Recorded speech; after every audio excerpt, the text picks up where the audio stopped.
Yeah, I gotta take Miles somewhere tonight. So Miles going on a date. it's a little having something. I'm supposed to go to up in Baltimore. My cousin is supposed to be having something, so that's why I gotta take him. What grade Miles in? Miles in 7th grade. Oh, we in 7th. Oh, okay. Yeah, he getting that speed right though. I'm proud of him. He working getting that speed right. That's a good look. All right, we'll get this bit popping.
And we back for another episode of the Argan Brothers podcast, but something a little different today. Yes, sir. We got our own signature bring-in song. Yes, sir. Brought to you by our homie Doug and the GTZ Enterprise record label, bro. Shout out to my man Doug and the record label, man. Man, we really appreciate that. That was tight right there, bro. That was one of the best lead-ins I've ever heard right there. Only took 5 years, but hey, man, it's better late than never. Listen, I'm not worried about the time. I'm just worried about the opportunity, and he seized it. Yeah. And look at us, man. We're out here, so that's a little different. If you keep hearing that signature sound, just know it's us. We bringing in what we do as far as Argan Brothers podcast. All right, so let's get around the bunch right here. We got it on the call. D, how you doing today, bro? Man, doing great, man. Doing great. Glad to be back in the building one more time. Let's get it in.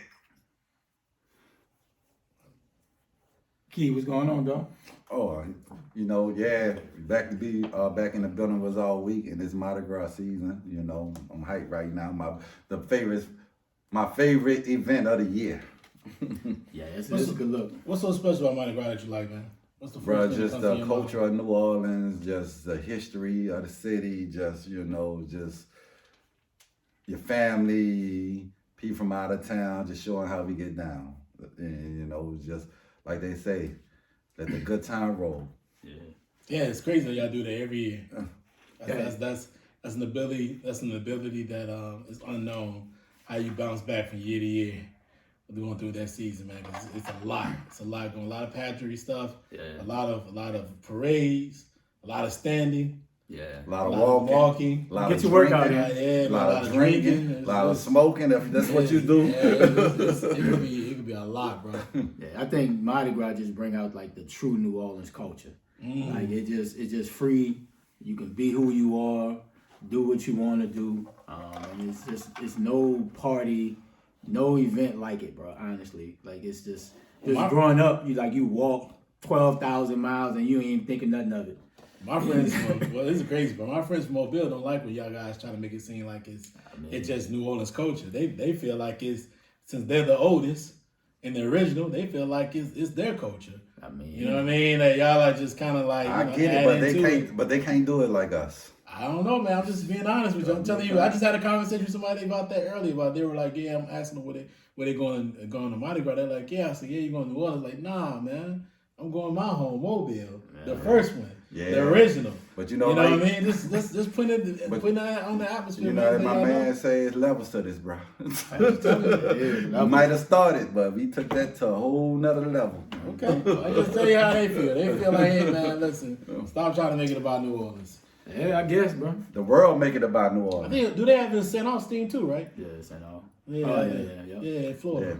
Yeah, so, and they Key have West, a lot. Key West, well, yeah. I think Key West also So celebrated. next one year though, I want to do Carnival. I know it's kind of a little different, but I want to go to Trinidad. Trinidad? Yeah. I want to experience. I want to experience theirs. Well, I can tell you from personal experience, it's amazing. I'm sure it is. I'm sure it is amazing. It's amazing. I'm But sure. I think, if you look at that one, Brazil, I'm trying to think there are some that Toronto, I heard, is dope. Toronto is dope. But it's still different levels to it. Like y'all talk about that, Trinity is Trinity. Trinidad, Yeah. Brazil. There's other ones too that are just like, I think St. Kitts has one that's pretty. Everybody talks about. When it comes to those islands, they just do it at a different level, or just in Brazil. I mean, it's just Brazil. Mm-hmm. You know what I mean? The culture of it. And see, theirs are more carnival, like where they in a little skimpy costumes. Ours is more, party bands mixed in with, what I'm saying, the kids having fun. So it's a little different, yeah. Family more environment. Family more environment, yeah. I've heard about it. But Theirs, you ain't taking no kids out there.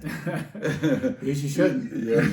Yes, you shouldn't. But I've heard the difference. There's like, I think somebody asked this question, and I still didn't understand it. Why I asked them in Mobile, why do you guys throw moon pies? Mm-hmm. Like they throw moon pies versus like, what do you? I know you guys throw other stuff when you're doing through the actual parade. Coconuts. But like they be throwing, that's like one of their main things, throwing moon pies. I'm like, man, imagine a moon pie flying across your head. Like that's not even sensible. Like my head was on swivel. You gotta pay attention, dog. Because I could tell people, I was smelling weed. I'm like, these people coming through, because they got the alcohol, they just throwing it with no logic at all. Nope. No, these had them the balloons back in the bro. Dog, your head. Boy, you'll get hit, boy. You gonna be Dog, them little mellow. Don't be talking, ain't paying attention. So a friend of mine, she got cracked in the head with a bead down there. I could believe it. Yeah. And it split her open. No, I She would had to believe get it. stitches. I believe it, dog. If you ain't paying attention, dog, you got a whole pack of bees coming at you. Yeah, it's dog. You ducking it, like, bro, it's crazy, bro. And some of them parades, they be throwing just go crazy. Mm-hmm. Yeah, man, you gotta love that shit, bro. Love it, bro. My favorite time of the year, dog. You gotta love it, bro. Yeah. All right, so let's get into what we came to talk about today, man. Let's start out with the NFC Championship game. Niners Lions. We saw what happened. The Lions came out, kind of made a statement the first half. Yeah. Really showing how explosive their offense really is. They had a great O-line. Unfortunately, they couldn't sustain that and ended up losing in the later parts of the game. So let's give a quick recap on it. D, start us off since you're on the horn. Give me your thoughts on that game, and then we'll kind of get into later about Dan Campbell and some of the decision making he was making.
Yeah, they definitely started out slow, the 49ers, man. It's 2 games in a row.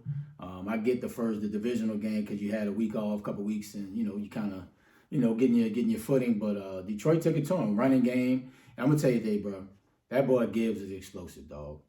Bro, I know Detroit kind of paced him along throughout the season. They had Montgomery rolling, but bro, they gotta let that boy go. That boy is explosive and electric, and it just shows that Detroit gonna be here for some years to come, though. I know we always, give people Super Bowl championships and, they still ascending, but they got a nice core, nice O-line, and they brought it to Frisco, bro. And they just couldn't sustain it.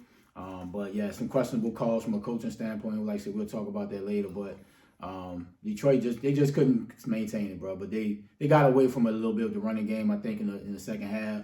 But yeah, Frisco started out slow, and I think, it was a combination of stuff. Yeah, I'm about to go left. I think the NFL is the WWE, bro. He said WWE. I think this shit's scripted. Think so? I think so. Why you think that?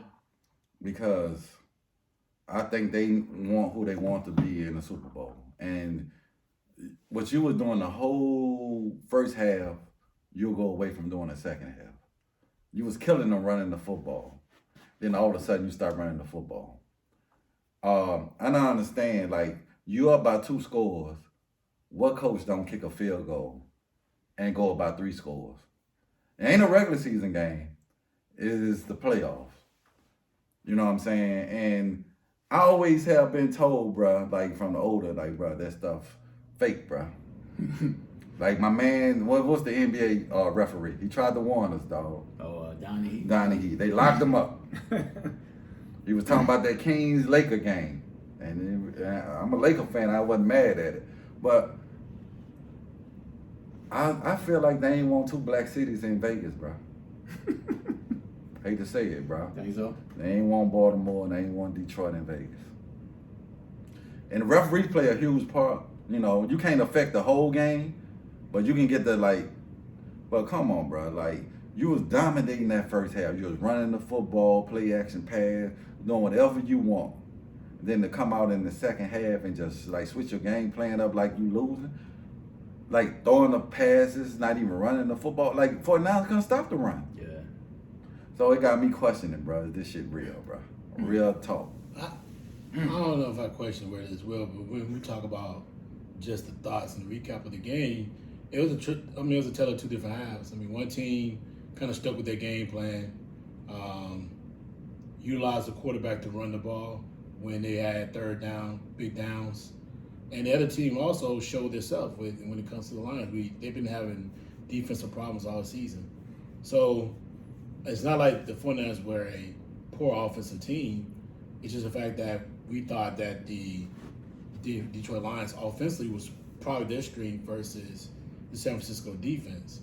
So the Lions coming out there and putting it out there and scoring the way they were scoring the first half wasn't shocking to me. It wasn't even like, I kind of figured that's kind of how it would happen. I thought they would sustain it a little bit more, maybe even win the game, but it's just the fact that I knew offensively that was the strength. The O-line was the strength. But their defense was an issue. If they're not causing turnovers and getting the ball that way, they're going to give up a lot of plays and a lot of points. And that's been their issue all season. It's not the DC part. They just don't have the players. They don't have the talent in place to go out there and compete for 48 minutes. 48 minutes. So that's their problem. Their problem is they cannot sustain that because defensively they don't have the players to sustain it, and it showed in the second half. But when you got 4 and you in field goal range and you can kick a field goal and go about 3 scores. But that had been dude's personality all season. Yeah, but this a one game do or die.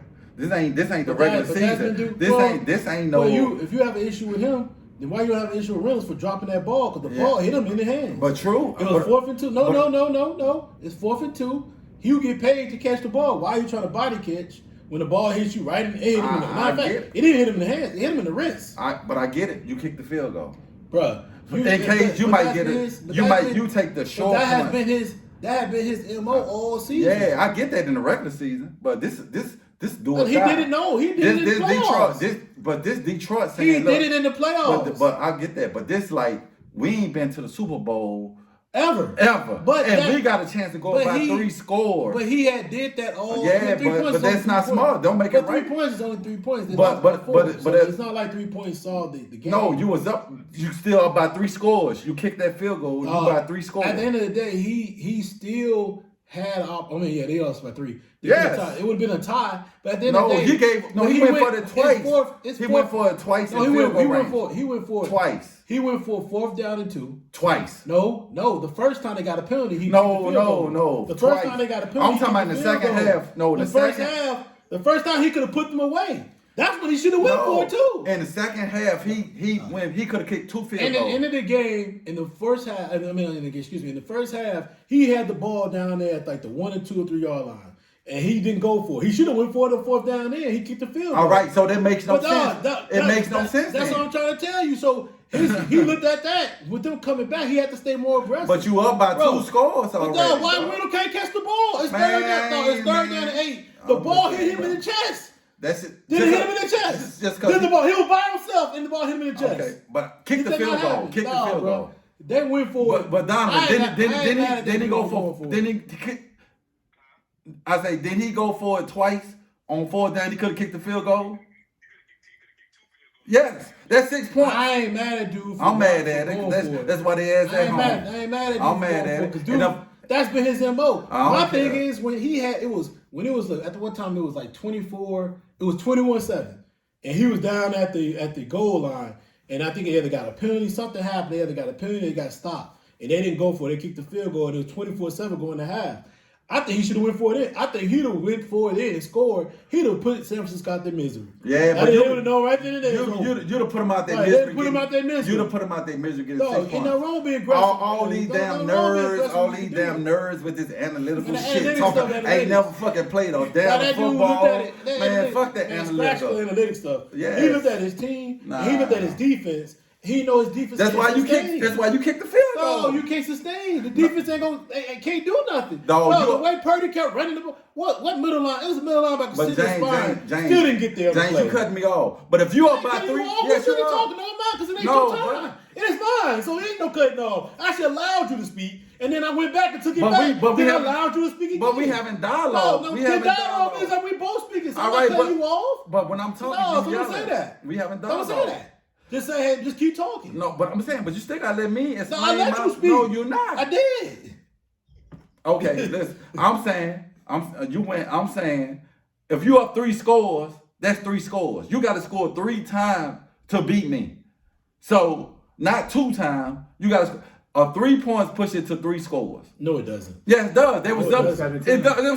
17 points. You got to score 3 times. No, I think I know my math. No, you know what I'm saying? It's 3 scores. They kicked the field goal. They kicked 2 field goals. I'm talking if he'd have kicked that field goal. They had 27.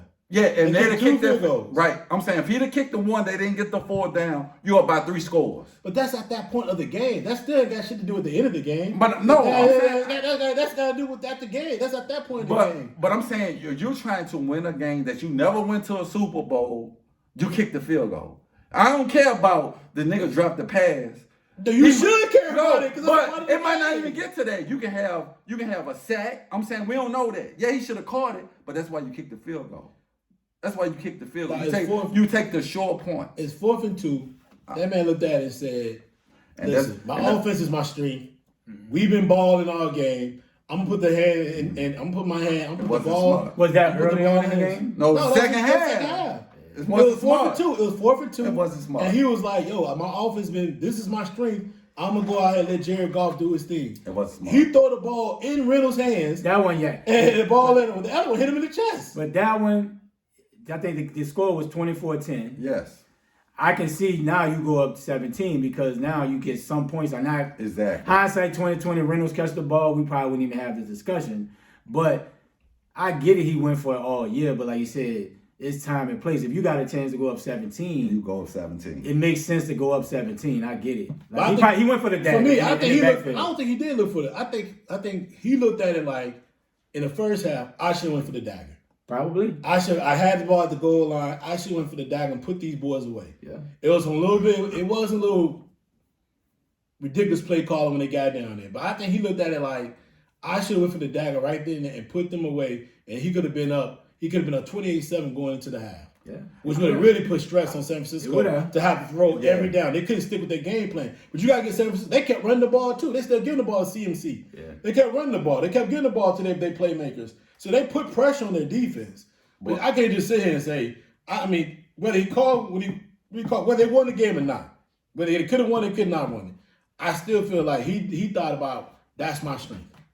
Yeah, but if you get that boy a lie detector right now, I bet the truth will tell you he wishing right now when he went home. Because he lost. Right. But that's what I'm saying. That's why you kick this time to go to this office for all the marbles. This ain't no, okay, we can play next Sunday. This like for all the marbles to go to the Super Bowl. It ain't guaranteed they're going to be back in this situation next year. You got that right. It ain't no guarantee. Got that right. You got to capitalize of the moment you're in. Ain't no like, bro, we're going to be back next year. I think that's why he went for it. No. That's why he shouldn't have went for it. That's why he shouldn't have went for it. Did you give our final thoughts on this one? We just talked about Dan Campbell without really going into it. So, but I feel like that's why he went for it. He felt like there is no tomorrow. I'm going to do what I do. I'm going to roll these dice. I'm going to get the ball to golf. Now, I got to say before, I didn't think the play caller was the greatest. I didn't think Ben Johnson did a great job of strategizing some of those plays. I think they could have got, and also we also got to put it in the fact that Gibbs gave him a short side of field when he fumbled the ball. So a lot of things happened that in that transition, but in the same time, I feel like he should have went for it in the first half. Yeah. He should have put them away. He literally had that team reeling. He would have put them boys would have left the fans and went home early.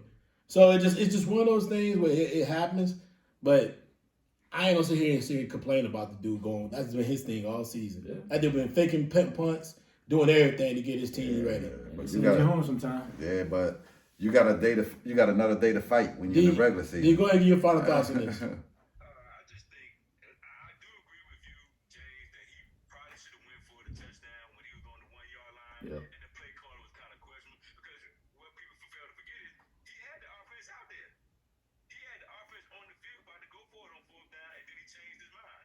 So I think he's second against the stuff instead of just going with the flow. Like you said, they was already reeling. I see what both of y'all saying because he has been doing it all year. But I think sometimes, even though you did it all year, you have to adjust to the moment and say, you know what? Let me get these points. And I think what he did in the second half, or in the first quarter, I mean, the end of the half, by not going for it, that triggered him not to keep the field goal in the second half. So I mean, what y'all saying both is correct. It's just that I just think he should have went for it, like you said, when they had him reeling.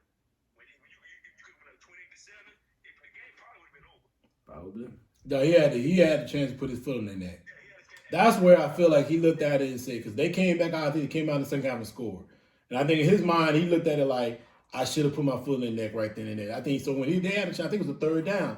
When they was 4th and 2, but you still have to hope that your third receiver, who's a free agent, they ain't bringing him back, should reached out and caught that ball because he's been playing pretty decent all season long. You would think he would have caught that pass, and that would have really put them away. Yeah. And they'd have got that 4th down and kept the ball moving.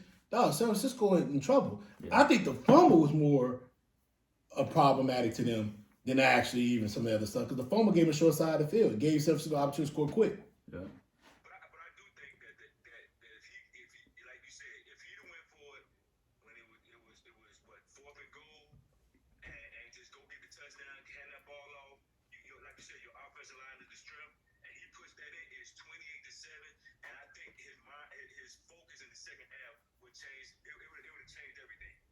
Got that touchdown, but that's neither here nor there because they took the field goal and kept it moving.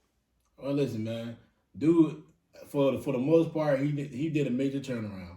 Mm-hmm. So maybe in his mind, he looks at it like we'll be back. We just need to strengthen that defense. Yeah, but it ain't a guarantee you're gonna be back. There's no guarantee in anything in life. Guarantee. Right. That's why I always say you gotta win in the moment. You got a chance to win. You hope that you had that opportunity. Yeah, that of course. Because you can be like, we're going to be back, and you never get to that point. You just never do. They must feel some confidence that their OC turned down that bomb commander's job so that he can stay there. Who wants to stay in Detroit like that? He does. So that tells you a lot right there. So all right, let's get to recap of the AFC Championship game. D, start us off again. Like, what was your thoughts on that? And who you think is the blame for what happened, transaction that happened up in OB Moore? The AFC game was, it was a game that I thought there didn't be a lot of points scored, but it would equal out with Lamar to win it. And I think Lamar didn't. He wasn't Lamar. Like he overthrew players. He was thinking too much instead of just like taking off and running. So they gave him outlets where he could have run and made big plays, and he sat there and held the ball and threw the ball. I think Munkin had a bad game plan. You only run the ball six, 7 times, and running the ball is what y'all do best. You sat there and made him drop back and throw the ball and throw the ball and throw the ball, and that's not who Lamar is. They're more of a balanced offensive team. You get the slant routes here, you might hit a deep pass here, you hit likely over the middle. You got the crossing routes and all that, but this particular game, it was just like, we're not gonna run the ball. And don't get me wrong, the defense didn't play well in the first half, but the second half, hell, they ain't scored. Kansas City ain't scored no points.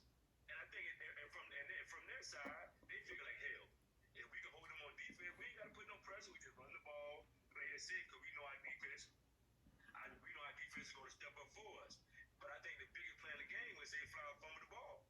When you fumble the ball going, bro, you got to make that play, son. You can't get a penalty flipping the ball behind the man, spinning the ball, talking trash. You're going to get taunted. They call this all the time. And I think, them roughing the pass and penalties, Baltimore killed themselves all the way around, period. They killed themselves. And Kansas City, like, look, we ain't got to turn it, long we don't turn the ball over, long we don't commit dumb penalties, we gonna win this game with our defense. We scored enough points. We scored 7. These guys scored 17 points in the first half and won the game. And I just think Lamar, the supporting cast, Munkin, they deserve all the blame because guess what? The game plan was bad. You can't have turnovers against a team that got a pretty good defense that can keep you out of the end zone. You can't just have that. You can't have bad penalties. So I just think all in all, Lamar, you gotta go back to the drawing board because this falls on him because he's the quarterback. Munkin, this falls on you because you're the offensive coordinator. Period. Yeah, it was just too much indecisiveness with Lamar holding the ball. And I get it, you hold it till somebody get open, but he had ample opportunities to run. And then, like I said, you bring Dalvin Cook in late in the season, fresh body. He might have got on the field with 1 play, 2 plays, if that. So I think just Baltimore right now is probably looking back like we didn't beat ourselves. And then the 2 turnovers, bro, that's 10 points at least, right? When Lamar threw an interception in double coverage, that was just a bad pass. Zay Flowers fumbling going into the end zone, and you lose by 10.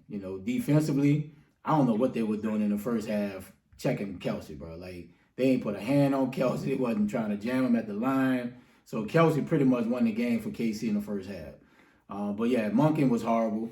Lamar was just very indecisive for whatever reason. And then you didn't even start getting Odell involved to the last couple of drives when now you're pressing to try to get back. It's just an overall bad for Baltimore. Lamar probably win another MVP, but he's going to look back and like a real missed opportunity. Like we said, we always think teams are going to get back. Baltimore is a team that's young, that can be there, but yeah, it's definitely a lost opportunity, man, all the way around. Yeah, y'all both, key points on y'all statement on what happened.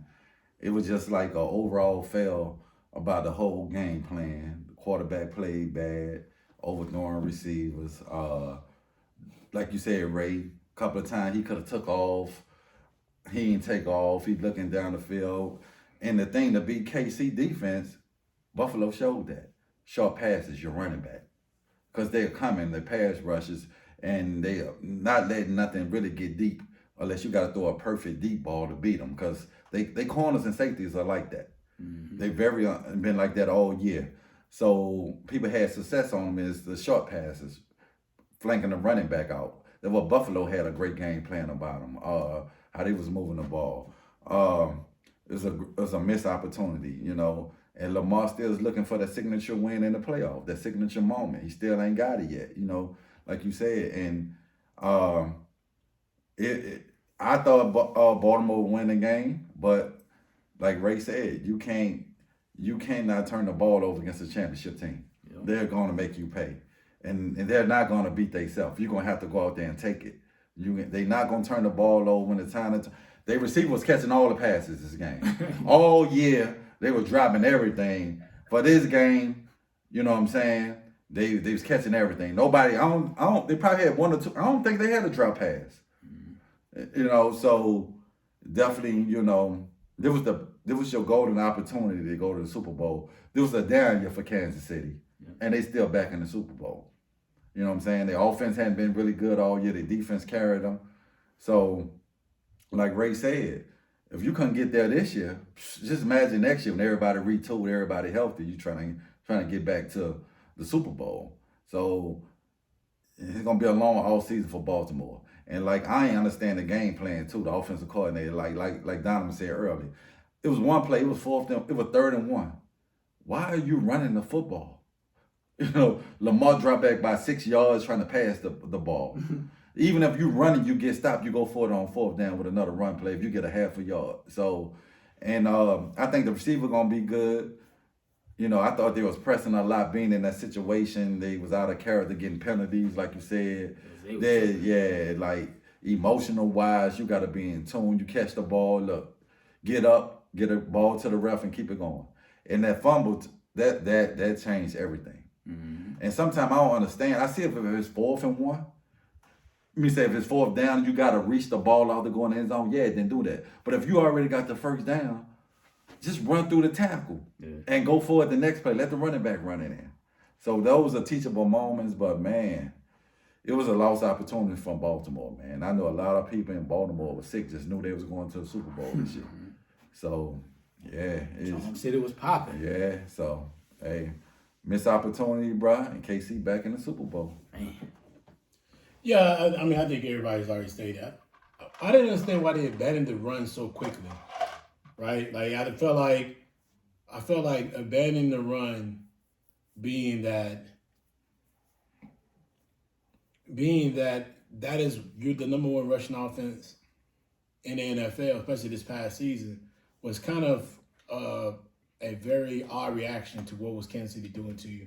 And we just watched Buffalo run the ball very well against Kansas City.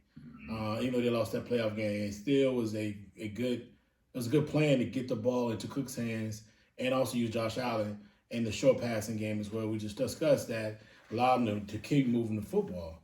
And Baltimore's defense woke up in the second half. I don't think Kansas City couldn't even move the ball in the second half against them. And they showed why they're the number 1 defense. And what they needed a better game plan in the second half. And I was really amazed how they abandoned the run. I think one time they passed the ball like 8, 9, maybe 10 times in a row. Mm-hmm. And that's not Lamar's strength. It's the drop back, throw it, get it down the field type thing. I think even the pass to Zay Flowers kind of late. You know what I mean? He could have got out a little bit earlier. Probably would have been a touchdown because he was wide open. Well, it would have been a touchdown. It would have been. But he was a little bit late with the pass. And I think he was pressing too much. Mm-hmm. The entire game, I think he was kind of pressing too much. Maybe trying to just fit the narrative that a lot of people want to put on him, being that he's, you know, running quarterback. And because at times, I wish he would have ran. Yep. I mean, I think if he would have did what Purdy did, especially in the second half, Baltimore would have won that game because it was running lanes for him. Yeah. Like, he should have just took it. Even the 3rd and 1, I wasn't upset with the play. It was more the result. Because, you could have handed the ball out to the running back. But I think Lamar held on to the ball in that pass play. He should have ran. Like, I mean, it was nobody on the edge. There's nobody as quick as Lamar on that field. Yeah. He would have got to the sideline easy. You know, I mean, it just that was the problem for me. It seems like after the play that he made when the ball got tipped, he went and caught it and ran for like a 1st down. It seemed like after that, it seemed like everything was kind of repressing. You know, I saw that play. I was like, okay, they about to beat them because that's just something I've never seen before. That's really wild. Right? Like, it was just one of those things that you see and you're like, okay, I've never seen that before. But now, man, it's like, that's the type of stuff that that when you see that and you're like, you're knowing that's just a bad news for Kansas City, it just didn't turn out the way it should have. I was just really disappointed in that aspect. I think, Baltimore's DC made the adjustments. Monkland, who was the former OC for Georgia, just didn't make the adjustments, man. I don't know who told him to keep. I don't know what made him keep throwing it with Lamar. I just don't want to. I just don't understand the frame of mind. I think he said let's put it in Lamar's hands and go win the game for us. But doing that means somebody should pull Lamar to the side and say, man, you got your feet, run. Whether John Harbaugh, somebody should have said something. I don't know if it's Jim or John. I was trying to get the names mixed up. But somebody should have said to him, run when you got it, man. Like, take off because you're not hurting nobody. I just feel like he just wanted to show that him as a receivers can get the job done, and they just didn't. Yeah. They just didn't, man. And he threw the ball 37 times. Too many. He ran 8 times, and the other 3 running backs only ran the ball 8 times. And that just doesn't work, man. 16 attempts. When Gus Edwards can, run the ball, some other backs can run the ball, that's just their strength. They did go through the running backs in the second half, going to them with the short game. And I thought that was smart. Then they stopped it. So I just wasn't mixed. Even the pass in the middle of the field. Now, I got to get on the refs, man. Like, what, if you don't know what holding is and pass interference is, something wrong. Now, you don't want to bail out Lamar on that interception, but that dude did grab that tight end. Yeah. He grabbed it when the ball was in the air. So it's like you can see the ball in the air. You can see the guy holding on to him at the same time.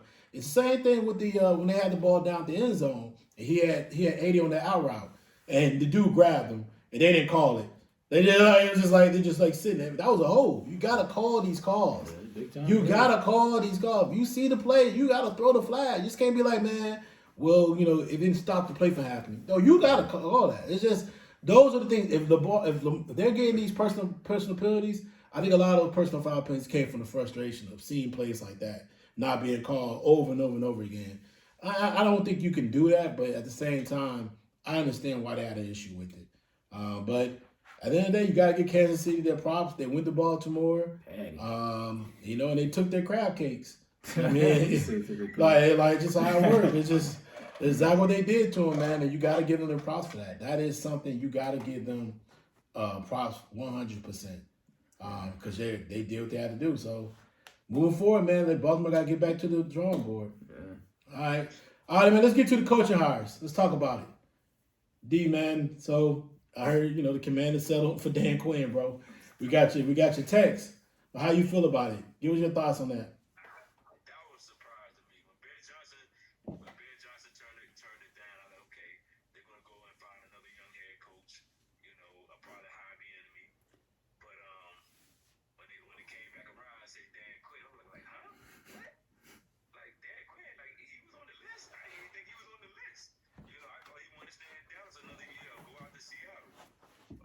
But at the end of the day, that's what he got. I think now it boils down to getting a good DC, getting a good OC, and players. Like that's where we at. That's what we got. So at the end of the day, the guy they got the team that they got from San Francisco.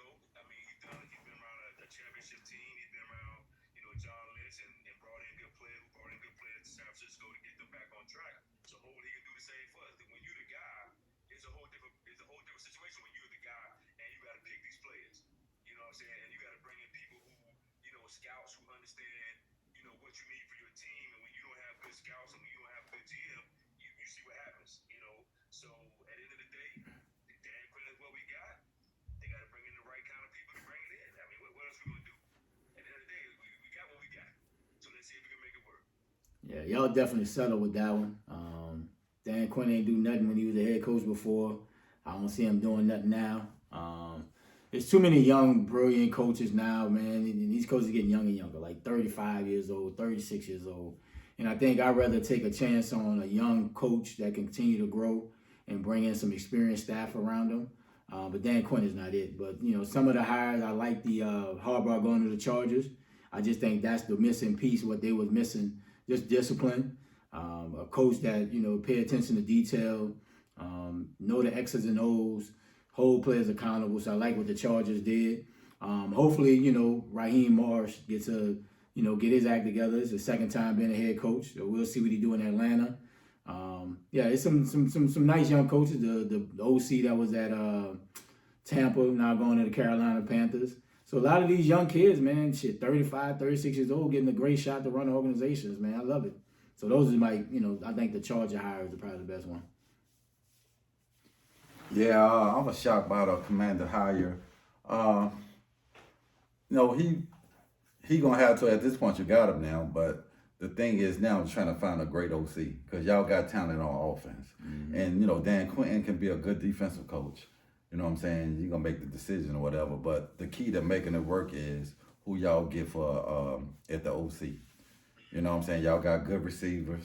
You know what I'm saying? What y'all going to do in the draft, too? Who y'all going to pick? Or you going to pick a quarterback? You know what I'm saying? What y'all, the third pick? No, we got the second pick. So that it can work depending on who you get as the OC, what y'all do, who y'all get as the quarterback, and how that quarterback person come in. Because, you know what I'm saying, y'all was in a lot of games last year, Yes. So he definitely, that's going to be the key thing, who he hired to be his OC. That's going to be the key. Defense is pretty well already, it's decent. And he is a good defensive coach. So, like Ray said, I like the hire for San Diego. Let's put up a shut up for them right now. You got all the talent in the world. You're just missing leadership. So we'll see, and he used to dealing with young kids. He just came from a college program. So probably up on the lingo, the music, you know what I'm saying?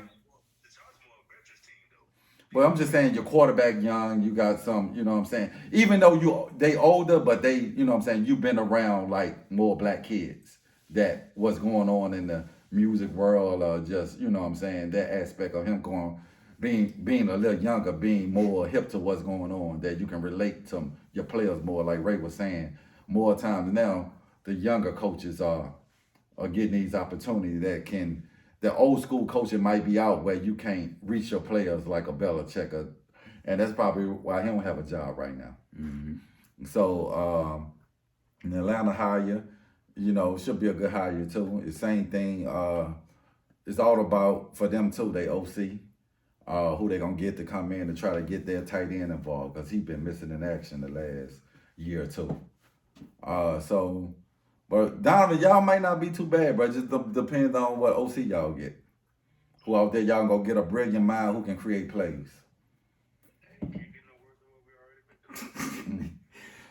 Sounds like you got a lot of faith, bro. No, I said it can't get no worse. I mean, I've been down since the early 90s, so what I'm gonna do?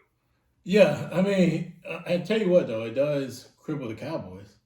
Yeah. Right, because I think from what I read, he's bringing in his secondary coach as to be his DC, so who was also on the Cowboys staff. So that that does bring the Cowboys to reality in the sense of needing some type of coaching change is going to happen there. So that's going to be a culture difference for them. Dan Quinn did a very good job with the Dallas Cowboys defense. Yeah. And he should do a good job. Listen, Dan Quinn can coach defense. I know that firsthand, being a Falcon coach and watching him coach them to that Super Bowl run with players that probably shouldn't be starters. He had an opportunity. The thing is, just you don't want Dan Quinn picking players. That's what you don't want. You don't want the Dan Quinn. They used to challenge this thought of you want Dan Quinn guys. And you don't want Dan Quinn guys. If you have somebody else in charge of personnel, which they do. I think it's the GM that came from the Seattle Seahawks, if I'm not mistaken. San Francisco, that's right. He came from San Francisco. That guy be in charge of personnel totally. Of course, they work in conjunction, but man, don't let Dan Quinn pick players. That was our problem.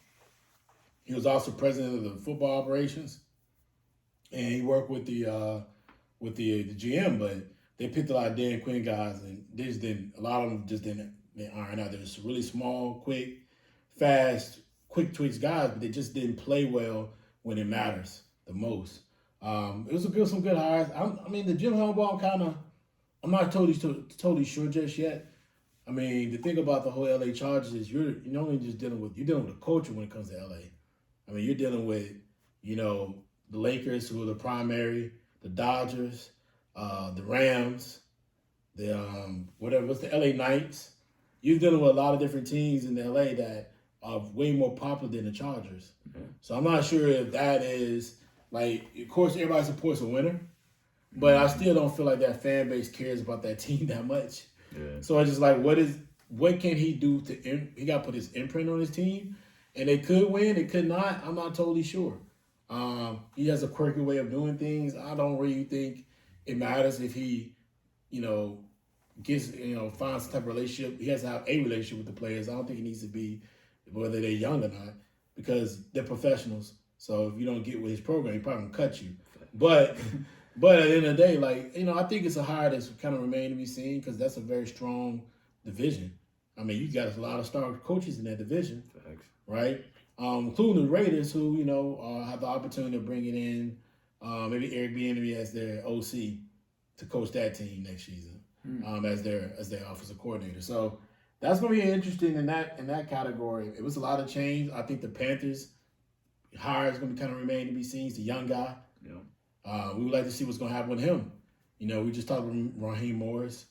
I thought they should have made Raheem Morris the coach when they fired DC 2 or 3 years ago, if not that long ago. I think he should have took over then. But they went with Smith. So you got that. And then I'm trying to think around the landscape, man. It's been a lot of changes.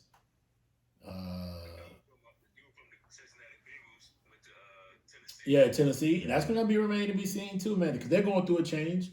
Yeah. They a lot of players are going to be leaving that organization. Derrick Henry's definitely gone. Yeah, he gone. And so it's a lot of different. That's gonna be a whole different looking offense next season. They gotta get their QB right. Quarterback situation. What they're gonna do in the quarterback situation? They got three quarterbacks. And pretty much they must have no quarterbacks, because is they gonna go with the young kid Lewis?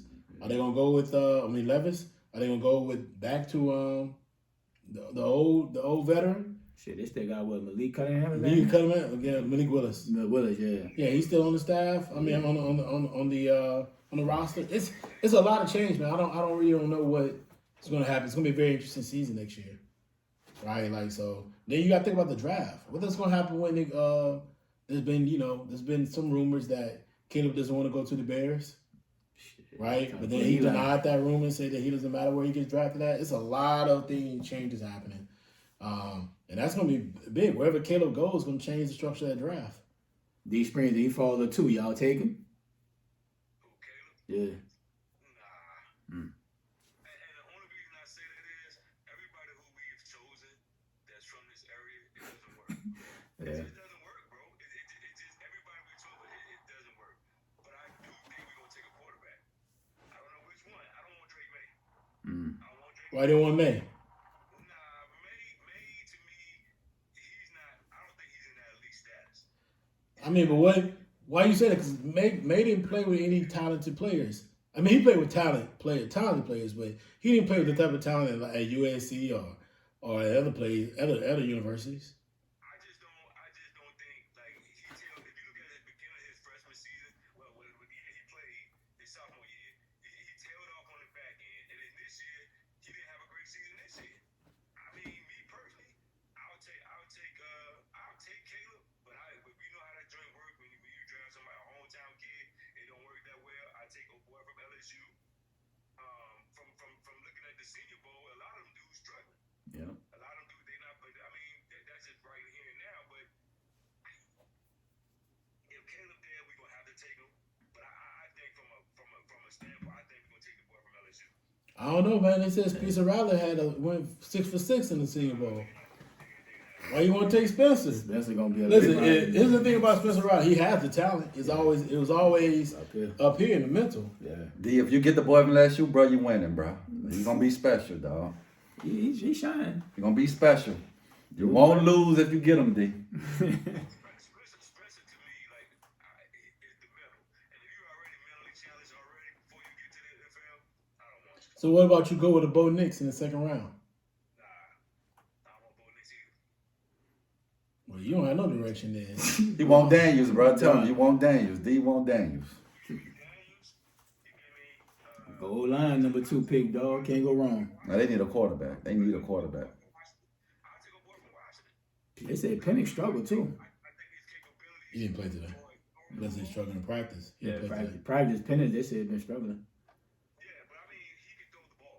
Yeah. Yeah, he's consistent with his accuracy. Bo Nix, nah. Yeah, I think he done reached his ceiling. He could be. They bring the time you stay in school 5 years. He reached his ceiling. 9 times out of 10, bro, people gonna question it. Because if you that talented, you're not gonna stay 5 years. Man, he about the same age as your boy from New Orleans. I mean, for LSU. Oh, yeah, name? Yeah. They about the same age. One's like 23, the other one's like 22, 23. No, Jalen Daniels 22, 23, the other one's 24. They're a year of age of each other. Jalen Daniels in college 5 years. Still. You don't realize that. Like he wasn't, so it's a little bit. But you know, it's a lot of players coming out of quarterbacks coming out this season, coming out of college are older than the norm. They're not like the 21, 22. But Bo Nix had to lead the SEC. I mean, he left over. I'm not saying that he's better. Yeah. I'm just saying it's been a situation. It's happened across the board. It's not I can't just say it's just a him thing. Yeah. It's been like that across the board. It's been a lot of players leaving, having to leave, or there's been a lot of players going somewhere else, and then they come on to college, they're like 22, 23 years old. Michael Penix's injuries would scare me. Yeah. Like, he's had a ton of injuries. Right? Yeah, that's just where I would be more fearful for him. But like the other players out there, Drake May's probably one of the younger ones. You know what I mean? And I think Caleb is like 22. Yeah. He's because of his age, 21, 22 years old, but a lot of these guys coming out, they're like 25, 24, 23. And a lot of that happened because of COVID. Everybody got the extra year. Yeah, that's one aspect of it too. The COVID year, then you add the fact that they had transferred. Yeah. So a lot of them had transferred to new program, and it's just been like that. It's been of late. It's been a lot of players coming out a lot older. I mean, Joe Burrow was 23 when he came out. So it's just been happening with players that have been coming out of college a lot older at quarterback than they normally have been. I mean, like people forget Lamar's like 26, 27. Yeah. So like, yeah, he's like 26, 27. Well, Lamar been in the league by what, 5, 6 years? Yeah. He came out like 20. And I think the NIL money helps too. Like allow you to stay another year when you're making $2-3 million. But yeah, it's gonna be an interesting draft to see who go first quarterback. Yeah. All right, man. Let's get some NBA action. NBA conversation, man. Let's talk about Embiid. What's going on with him and his injuries? Key starters off, man. Can the Sixers still win this chip without Embiid being fully healthy? Well, they got time to get him healthy, but you definitely can't win a championship without him not being 100%. The Embiid, we know, dominating, starting to play this year more in the post and selling for threes on the perimeter. I love what they're doing with him. He's realizing now that he's unstoppable on the block. Teams in the past wanted you to shoot threes, bro. That's why you was open. Yeah, and so I like the way Philly playing, but to win the chip, they definitely gonna need, because at this point, it's just not about coming out the East. You gotta, to win a chip, you gotta beat the teams in the West too. So, you know, at this point, I ain't in no rush to get him back healthy. To get him back on the court unless he really healthy. Because at this point right now, who gives a care about the first seed, second seed? As long as you're in that top 4, the goal this year is try to come out the East, not go home second round. Because the last few years, Philly been a disappointment. You know what I mean? So, develop the other players right now with Maxey becoming your number 1 and all the bench players you got, but they got to get them back healthy 100% if they're going to win a chip. And it's still early in the season right now, you know. We ain't even at All-Star break yet. If it take him 2 months to get back to where he was, which was probably on projecting to win another MVP. That's how well he been playing this year. 35 and 11. Yeah, so they got to get him back if they're going to win a chip. Because, bro, you know, I remember early in his career, bro, we even thought this boy's career was going to be short, not playing long season, or, you know. So I think his first 2 years, he probably played, 20, 30 games? Yeah, he was a lot. So, yeah, they got to get him back to being 100%. And you just got to take his time. If you lose some, you win some. The goal is to get out the East, at least get out the East this year. Yeah, I think they just need to make a decision whether you're going to have surgery on the meniscus or let it heal. But, yeah, I would say get them ready for playoffs. I mean, that's when it matters most. Even if they're not a top 4 seed, like I still think they got a good enough talent to beat some of the top teams. It's not the road you want to take, but I say just get him healthy, make the best decision. Because if you have the surgery and take the meniscus out, you can have long-term effects of that with his knees. Look at D. Wade. When D. Wade took his meniscus out, his knees were never the same. So they have to be smart about this decision and not only just look at it this year. We need them for the long term. So yeah, it's gonna be interesting to see how they play it. But if I'm Embiid, I wouldn't want to have the surgery. I would maybe do rest and some other things because you don't want to have knee injuries in the previous. Like I said, D. Wade, when he had the meniscus surgeries, it was a wrap for his knees. So it's gonna be interesting to see how they play it. Yeah, I think he needs to get rested. Like, because they're gonna need him. But I think now this is where Maxey, Tobias Harris, those guys who've been around the organization, this is where they need to step up and keep things afloat for Embiid until he comes back. Because like you said, you gonna have to earn your way out of the East. Period. And they need, like you say, Embiid after 35 and 10, 11, whatever. They're gonna need that every night, and they're gonna need him to be healthy to get through them grueling nights where they're in tough games with 1 or 2 points, going into the fourth quarter, and you got to make a play. So I think, like you said, Ray, just give him some rest, let him get the physical therapy, get what you got to get, and like I said, this is big for down the road. It ain't just this year. It's for down the road, and when contract time comes, you want to pay him a whole bunch of money, knowing that he has this going on with his knee. So I just truly believe that you give him the rest. The other players need to step up and do their job, what they get paid to do. The Maxies, the Tobias Harris of the world, and the role players around them to step up their game and get focused on trying to, like he said, get at least the top 6. Be in the top 6 to where you get a good matchup for the first round, to where you might not need them for the whole round, but you need them just enough to get y'all over the hump and get you into the second round. I didn't think it really matter anyway. I think if they don't make a move, they're going to go out probably the second round anyway. I just don't think feel so. like, yeah, I mean, even when we've seen the story. Yeah, I've seen it. We've seen it already. You think they need to make a trade, a piece? Even with Tobias and you got Harris. Did Tobias. they have the same team last year? Maxey, but Maxey's ascended this year. All-star for the first time. I mean, do you think he's ascended enough to where he can beat the top 2 teams? Not by himself, but I think he's playing well enough to be a good number 2. No, he's playing well enough for them to go 7 games. They can beat the Knicks in 7. They can't beat the Bucks or the Celtics in 7. Whew. No. Not with I mean, that knee problem is gonna linger. It's not gonna correct itself. So it's not and apparently you don't want to do the off-season surgery. So it's gonna be one of those things that he's gonna have to chronically deal with for the rest of his career. And it's not gonna get better as he gets older. So no. I mean, they got to make some type of move at this point to get another scorer in there that could take the pressure off Embiid. You know what I mean? I mean, for him to be doing this with his knee and scoring 70 points, that's incredible. I tell you that. Right. But at the end of the day, he's not going to be able to sustain that and for forever. Now when the competition get more elite, it's going to be tough, man. I mean, even the Knicks, I think, can give him a good game, a good series. The Cavs can give him a good series. They got big guys can give him problems. Not stop him, but give him problems. And then they got good wing players as well. I just don't see who they're gonna beat if they get to that second round. Like they can have problems in the second round for sure. Oh, absolutely. Because you probably got to play Boston or Milwaukee, possibly. No, I mean right now they're the 3rd seed. So you got the 3-6. Yeah, you're not playing like the 2. You know what I mean? So what you gonna do is gonna be if he's not dominating, they're gonna lose. Mm-hmm. So they gotta get another scorer in there that can get there, because Tobias Harris, as good as he's been this season, it's still a roller coaster in the playoffs. Kelly Oubre playing well this year. He's doing well off the bench. Yeah, I mean, so is podcast Pat Bear. Pat Bear. He's playing well. They're having some good bench play, but they need another scorer, man. They need somebody and another guy in there that can give them something. Like, as Maxey's been he's ascended, but I don't know if he's ascended where they can beat those 2 teams. I think because we seen the story last year. Yeah, he ascended, but where was he at the last game 6 and 7 of last year? Yeah. Including Embiid. Non-existent. They were up 3-2. Mm-hmm. They had a chance to put him away.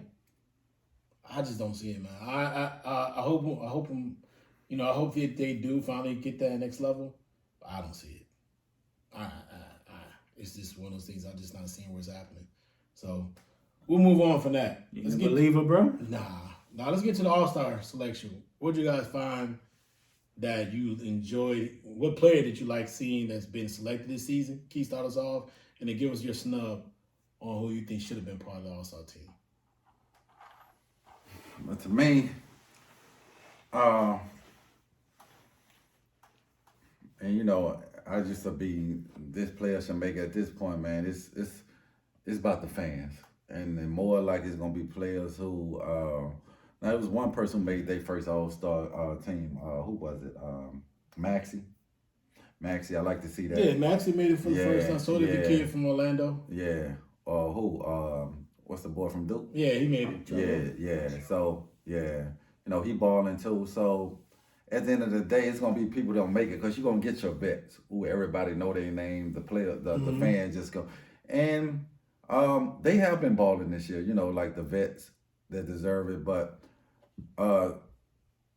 for me, those two was I like to see. You can see the work they put in, Maxie and Pablo, however you say his name, Pablo. Seeing some new faces in the league, but you always gonna win the All-Star coming. It's gonna be the most popular names. It's what it is. It's a popular contest. That's who get the votes.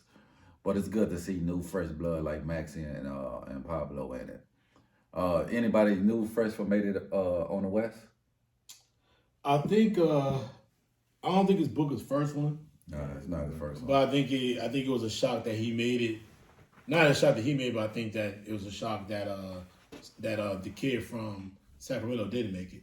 Oh, Fox. Fox didn't have any selection there. They had zero. That's kind of weird. But who you take off? I would have, to be honest with you, man, I would have not put. Be real, I won't put Steph on it. But Steph, their team ain't winning, but he having a great number season. But his numbers and D'Angelo Fox and him was kind of mirror of each other. Yeah. But like they both average about 27 a game. Yeah, but about 5, 6, 7 assists a game. Yeah, but you know the face of like I said, it's popular contest. Steph gonna get it all day. But their team stinks. They're supposed to be team success too. Yeah, but it's fans voting. It's part of fans. He was reserved. Yeah, but I'm saying when you let the fans vote, they gonna vote Steph over Fox. You don't understand it. I don't think the fan votes comes into play when it comes to reserve. I think that's just coaches. And coaches voted Steph instead of D'Angelo Fox. Their team better. Yeah, but that's even when it comes to coaches, they ain't gonna say, "Oh, we're gonna leave Steph off." You talking about all-time great player in the history of the NBA, the greatest shooter ever. I don't know, man. And he putting up 27, 28 this season. I mean, there are going to be some guys not going to make it because of health. I mean, Embiid's not going to be on it. Halliburton's not going to be on it. So you have some feelings. But I just feel like there were some players they could have brought on there. You had 2 Knicks players. You know what I mean? But, so that's good. They got recognized. But they should have been, if your team's in the top 5, you should have had at least 2 players on there. Fox and Sabonis could have been both on there. They just got better records. I don't see what was the point of that, keeping the boys off of it. It's tough, man. Who do you take off? But I like to see that Brunson made it. Brunson's had an amazing 2-year run. SGA, being a starter, taking OKC, a young team. Good to see him being in the starting lineup. Paolo, that's good in Orlando. But yeah, who do you take off? You got to reward the Timberwolves for being a top 3 seed, right? Bro, they're number 1, right? No, they're number 2 and they tied for 1 in the West. I don't know. You have to take them off because that's been the whole key. If your team's in the top 4 or 5, you've had 2 starters. Yeah. The problem is, I just stated this just previously. I don't understand why the Sacramento Kings don't have not at least 1, but 2. They don't have at least 2 starters. They only have 1. But yet they got Steph Curry on the team. Steph Curry ain't playing better than DeAndre Fox right now. Yeah. Just is what it is. He's not. Yeah. But Steph averaging what, 27, 5? They're averaging about the same. The numbers are the same. Yeah, that's what I'm saying. So how you gonna keep one off but keep that one on? Yeah. Biggest snub for me probably Trae Young. He's having 28 and 10. Even though Boston is winning, Jaylen Brown is not having a great year. He's not having an All-Star year. I would have replaced Trae with Jaylen Brown But other than that, I wouldn't. Everybody, Mitchell's having a big year, almost averaging 30 points. But yeah, I would have took Jaylen Brown off. I think he only got it because Boston's a top team. Number 1 seed. Yeah, that's the only reason. But he's not having an All-Star year at all. At all. But no, he's averaging 23 and 8. He averaging 23 and 8, and he got the number 1 seed, Don. And you can see Jaylen Brown just not playing well. Yes. He is. Cole Anthony actually balling this year. Yes. He's balling this year.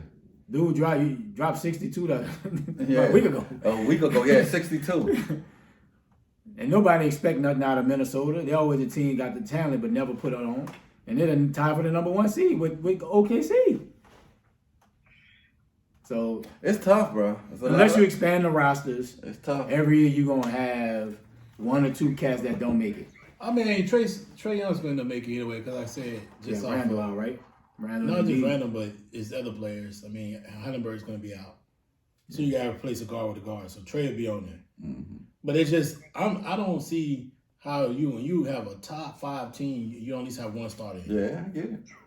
I get it. And you got to at least have 1. But that's when I was saying that. How you gonna have Steph? Steph, listen, their team ain't playing well, bro. But they may be Memphis the other day, but they ain't been winning. I agree with you, but that name, like I said, you're gonna have the name stars at the All-Star game. Are you rewarding the name or you rewarding the real that's stars? Just part of it. Power, bro. That's star power league. I mean, bro. people like Steph, he wanna just go on vacation these days anyway. That's a star power league. You're gonna have Steph you're gonna have Steph in that game. Like Lakers are top.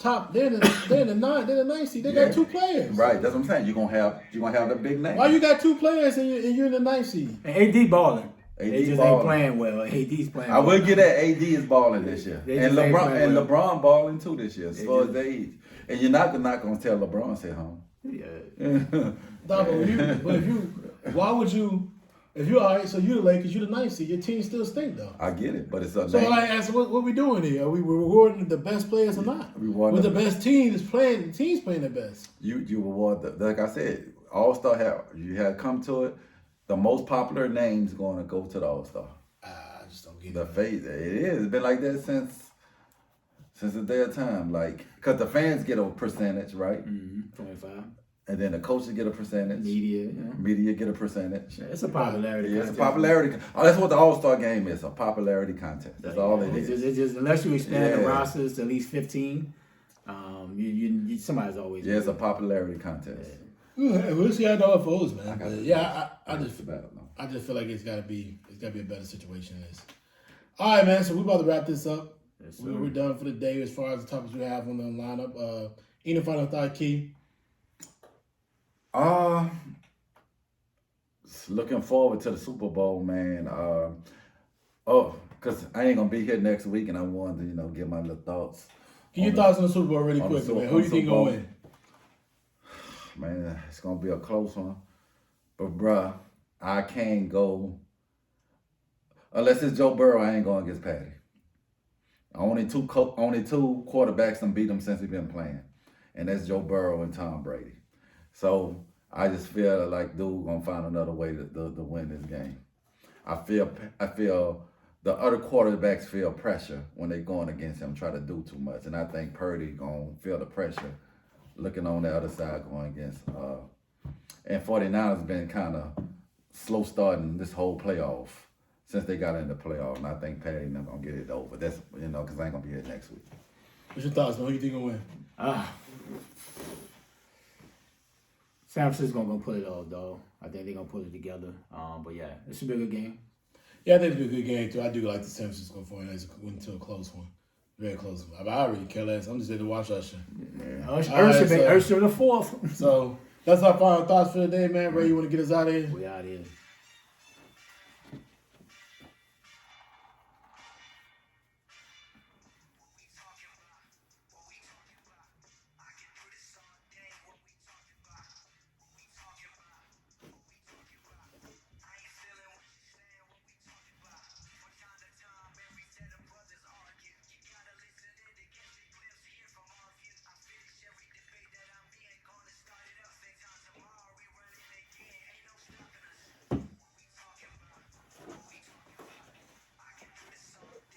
Talking about. Just realize, bro. You got a shit, bro? No. We ain't talk about Duke and Carolina. Big game. That ain't no big